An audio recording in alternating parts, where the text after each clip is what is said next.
Бисмиллахи-рахмани-рахим. Вие го слушате вториот дел од книгата Чесниот пратеник Мухамед салаллаху алейхи веселем во Библијата. Оваа книга е напишана од доктор Халил Ахмад Насир.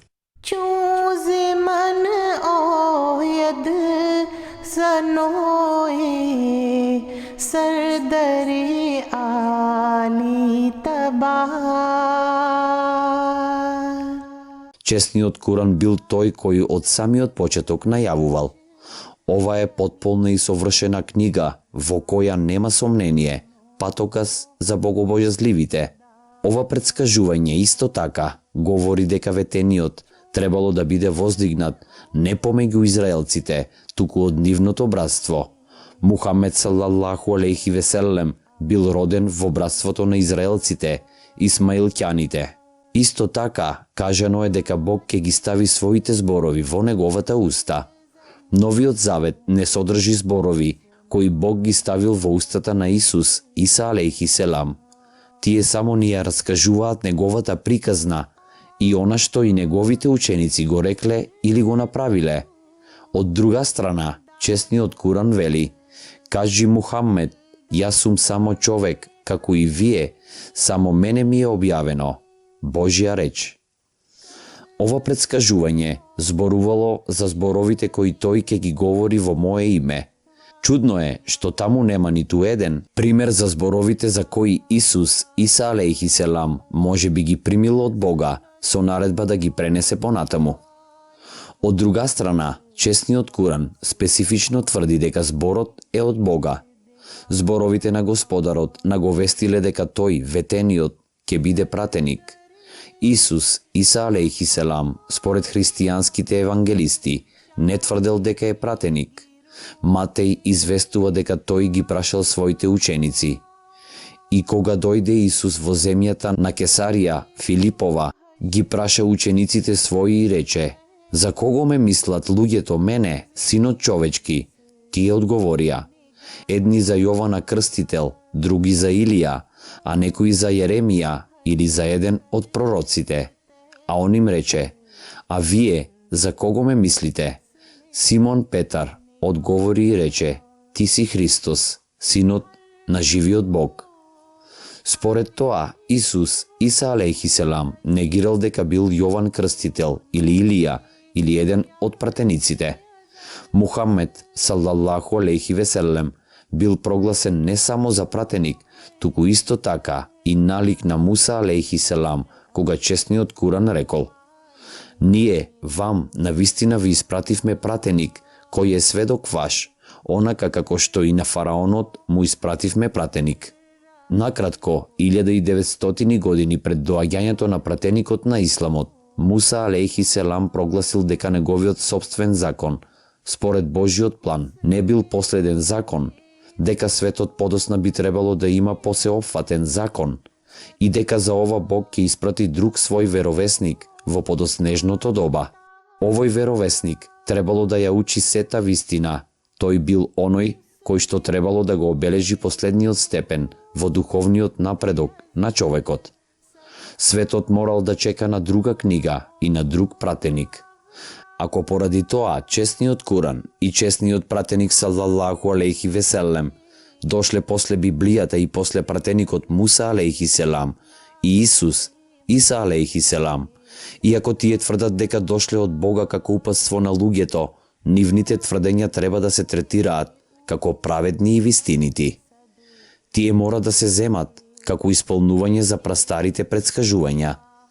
Објавата на чесниот Куран не била безпричинска објава, излишена во присуство на другите објави. Навистина, да не бил објавен чесниот Куран, ветувањата на неговите веровесници, од Бога дадени, би заминале неисполнети и светот би бил нападнат од сомнеш и неверување.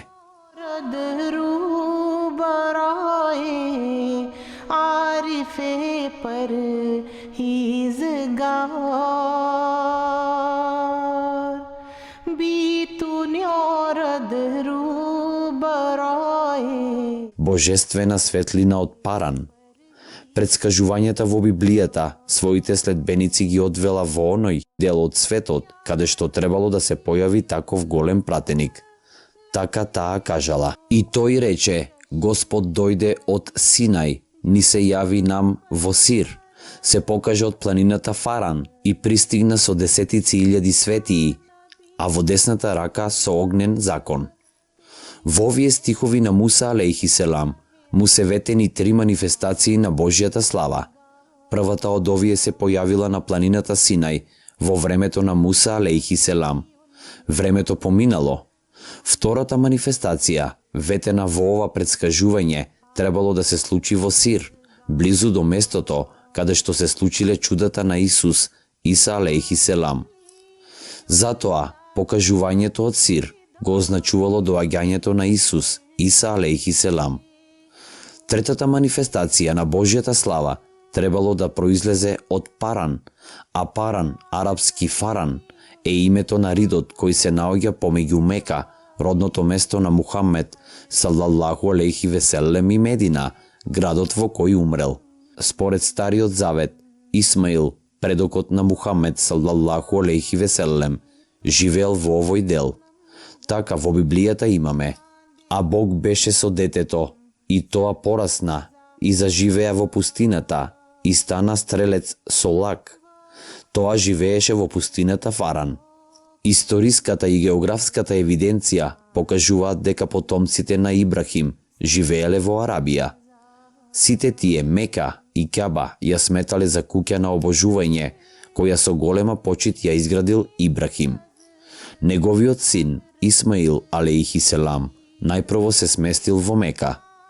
Првата книга Мојсиева, дел од Библијата, ги дава имењата на 12 синови на Исмаил алейхи селам, вклучувајќи ги и двата сина по име Теман и Кидар.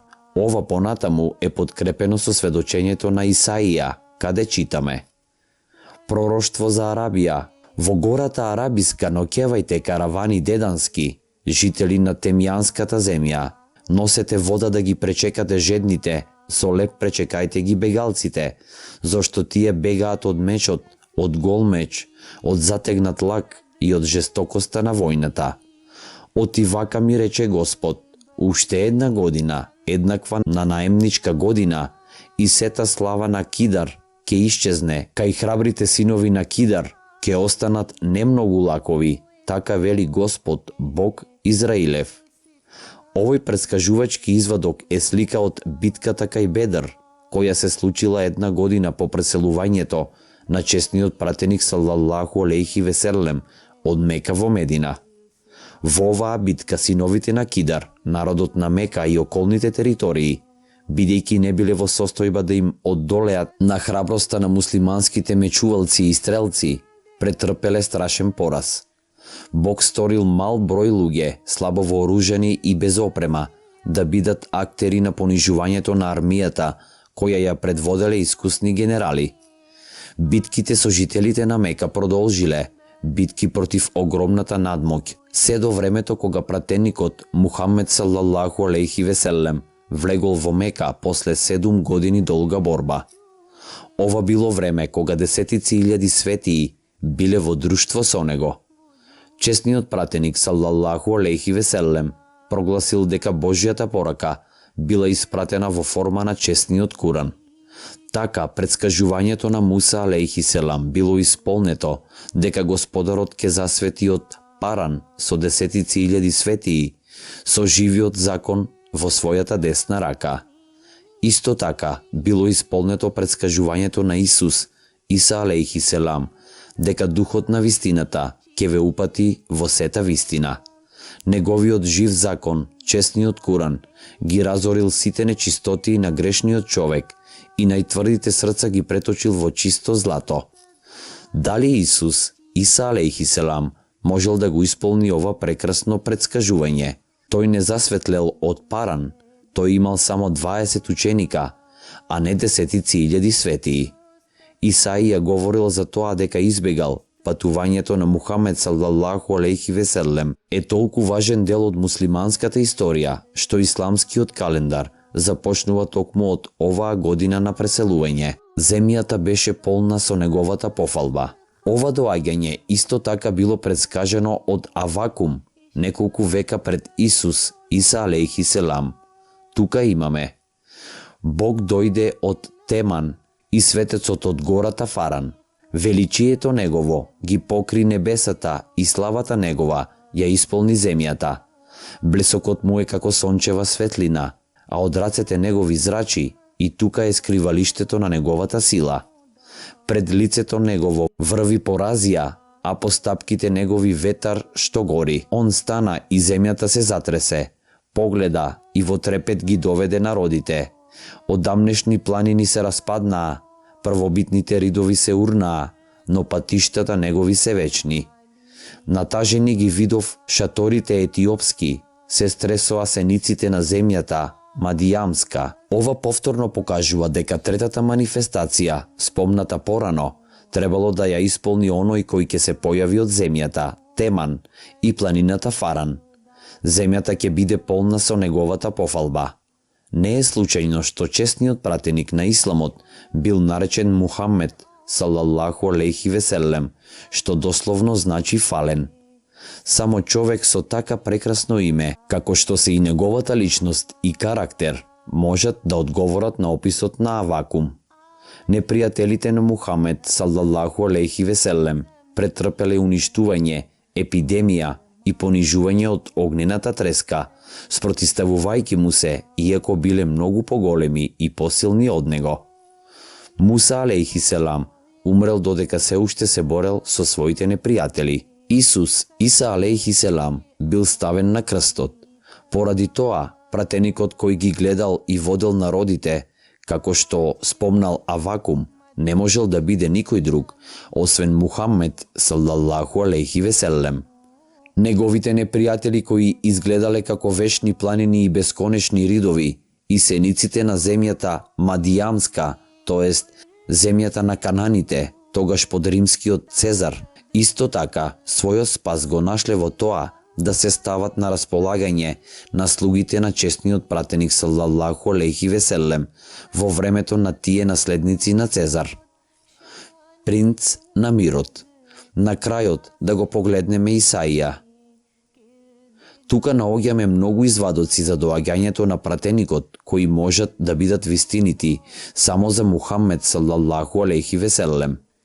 Кажано ни е за времето кога човекот ќе ги повика народите на светот, кои итно ќе одговорат на неговиот повик и ќе се соберат околу него. Кажано ни е дека неговите следбеници, следбениците на ветениот, ќе бидат обврзани да учествуваат во војните. Кажано ни е дека доаѓањето на овој пратеник ќе биде во време кога дури и светлината ќе биде помрачна од гревот и расипаноста на земјата и морето. Исаија исто така ни говори дека во тоа време Бог ќе го сврти своето лице од куќата на Јаков. Зошто младенец не се роди, син ни се даде, власта е на рамењата негови, и ќе го наречат советник, чудесен, Бог силен, Отец вечен, кнез на мирот. Неговата власт и мирот бескраен ќе растат врз престолот на Давида и во царството негово, за да го утврди он и да го затврсти преку суд и правда од сега па до века. Тоа ќе го направи ревноста на Господа, Саваота. Ова предскажување дава ветување за кралот кој ќе има 5 титули: чудесен, советник, Бог силен, Отец вечен, принц на мирот. Дали Исус, Иса алейхи селам, некогаш бил крал? Дали имињата наведени во ова предскажување некогаш вределе за него? Него може би го нарекувале чудесен поради неговото особено раѓање, но додека оние кои го одрекувале тоа раѓање го сметале за незаконито, неговите бранители се сомневале во неговата лоза. Тој не ја покажувал моќта која е спомната во горниот стих, ниту можел да биде наречен вечен Отец, бидејќи тој лично го спомнал другиот кој ќе дојде по него. Тој ниту станал крал, ниту некогаш можел да биде принц на мирот во светот. Тој бил угнетуван од неговите противници, се додека не бил ставен на крст. Затоа со право не можел да се нарече принц на мирот. Тој никогаш не дошол до некаква власт и поради тоа зборовите на неговото владење ќе нема крај, немаат значење во термините на неговиот живот. Овие знаци, споменати од Исаија, вредат само за пратеникот на исламот. Тој бил оној кој морал да ја преземе одговорноста на државата и така наспроти својата волја мора да биде наречен крал. आजिज़ मदहश ज़मीनों आसमानों हर दुदार। Денес го завршивме вториот дел од книгата Честниот пратеник Мухамед салаллаху алейхи веселем во Библијата. Еселаму алейкум.